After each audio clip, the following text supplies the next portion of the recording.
லக்ஷ்மிக்கு வந்து நம்ம வந்து சர்க்கிள் கிளாஸ் சொல்லி கொடுக்குறோம். அது எதுக்குன்னு கேட்டிங்கன்னா, எல்லா பிகினர்ஸ்க்கும் தான். அது எதுக்குன்னு பார்த்தீங்கன்னா, அதாவது டேர்னிங் வந்து சரியாக வரலன்னா நம்ம வந்து சர்க்கிள் கிளாஸ் எடுக்கிறோம்.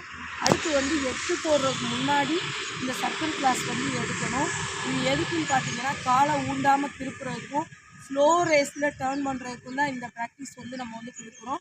பிகினர்ஸ் நீங்களும் இந்த மாதிரி வந்து ப்ராக்டிஸ் பண்ணணும். 20 மேலே ஸ்பீடு வந்து போகக்கூடாது. 20ல் தான் வச்சுக்கணும். அதே மாதிரி ஹேண்ட்பேரை வந்து கரெக்டாக நம்ம வந்து வளைக்கிறப்ப லைட்டாக தான் வளைக்கணும். ரொம்ப இந்த மாதிரி பொசிஷனில் வளைக்கக்கூடாது. லைட்டாக இந்த அளவு பொசிஷனில் வச்சுட்டா லைட்டாக தான் ஹேண்ட்பேரை வளைக்கணும். இதுக்காக தான் நம்ம இந்த ப்ராக்டிஸ் பண்ணுறோம். ஸ்டார்ட் பண்ணுவோம். அதாவது இந்த 20 செகண்ட் ஸ்பீடில் தான் வந்து போகும். ஓகேங்களா? சரி, 20ல் தான் போகணும். எக்ஸ்பிளைன் புரியுங்களா? ஃபஸ்ட்டு வந்து காலை கீழே வச்சு ப்ராக்டிஸ் பண்ணிடுவோம். அதுக்கப்புறம் காலை தூக்கி மேலே வருவோம். போட்டு லைட்டாக ஏரில் விடுங்க. வரட்டு ஹேண்ட் பாரை லைட்டாக வளைங்க வரட்டு வாங்க. ஏரில் விடுங்க, காலை ஏரில் விடுங்க. அவ்வளோதான், அப்படியே வாங்க. ஹேண்ட் பாரை வளைக்கணும். வளைங்க ஹேண்ட் பாரை லைட்டாக வளைக்கணும். அப்போ டைமில் ஸ்பீடு வந்து கொடுக்கக்கூடாது. ஸ்லோ ரேஸ் தான் பண்ணணும். ஸ்பீடு வந்து அதிகமாக கொடுக்கக்கூடாது. வரட்டு வாங்க. அவ்வளோதான், அதே மாதிரி தான். ஸ்பீடை வந்து அதிகமாக கொடுக்கணும். ஹேண்ட் பாரை லைட்டாக வளைக்கணும். நான் சொன்னேன், ரொம்ப முக்கிய அளவுக்கு திருப்பக்கூடாது. லைட்டாக தான் வளைக்கணும். ஹேண்ட் பாரை லைட்டாக திருப்பணும். ரொம்ப திருப்பாது.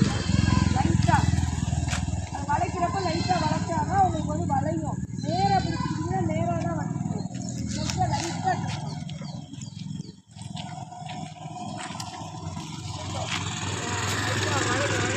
நேராக போறீங்க பாருங்க. இப்போ என்ன பண்ணுங்க, ஹேண்ட் பாரை லைட். பிகினர்ஸ் பார்த்தீங்கன்னா இந்த மாதிரி வந்து சர்க்கிள் போட்டு இந்த மாதிரி வந்து ஸ்லோ ரேஸ் 20 ஸ்பீடு வச்சுக்கணும். அதுக்கு மேலே வந்து ஸ்பீடை கூட்டக்கூடாது. ஹேண்ட் பாரை லைட்டாக தான் வளைக்கணும். ரொம்ப வளைக்கக்கூடாது. ஹேண்ட் பார் லிமிட் வந்து லைட்டாக தான். அவங்க பாருங்கள், அவங்க எவ்வளோ அழகாக லைட்டாக தான் கொடுக்குறாங்க, வளைக்கிறாங்க. ரொம்ப வளைக்கலை. ஃபஸ்ட்டு நீங்கள் ஓட்டுறப்ப இந்த மாதிரி ஏரில் விட்டு ஓட்டுங்க. அதுக்கப்புறம் காலை தூக்கி மேலே வச்சு ப்ராக்டிஸ் பண்ணிடலாம்.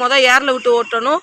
ஓட்டுனா தான் உங்களுக்கு வரும். அடுத்து வந்து நீங்கள் வந்து காலை தூக்கி மேலே வச்சு ப்ராக்டிஸ் பண்ணிக்கலாம். இந்த மாதிரி வந்து ஒரு 10 டைம்ஸ் பண்ணிங்கன்னா ஈஸியாக வந்து ஏரில் விட்டு ஓட்டிட்டிங்கன்னா அடுத்து காலை தூக்கி மேலே வச்சுக்கலாம்.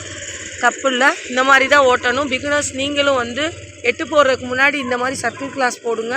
அடுத்து வந்து டேர்னிங் வரல, எனக்கு ஸ்ட்ரைட்டாக தான் வருதுன்னா லைட்டாக அந்த மாதிரி வந்து சர்க்கிள் போட்டு டேர்னிங் வந்து நீங்கள் வந்து பழகிக்கலாம். இல்லை லெஃப்ட் டேர்னும் பழகணும். அடுத்து வந்து ரைட் டேர்னும் போடலாம். இந்த மாதிரி பழகுனீங்கன்னா ஈஸியாக இருக்கும். நம்ம சேனலில் முதன்முறையாக பார்க்குறீங்கன்னா சப்ஸ்கிரைப் பண்ணுங்கள், லைக் பண்ணுங்கள், ஷேர் பண்ணுங்கள். தேங்க்யூ.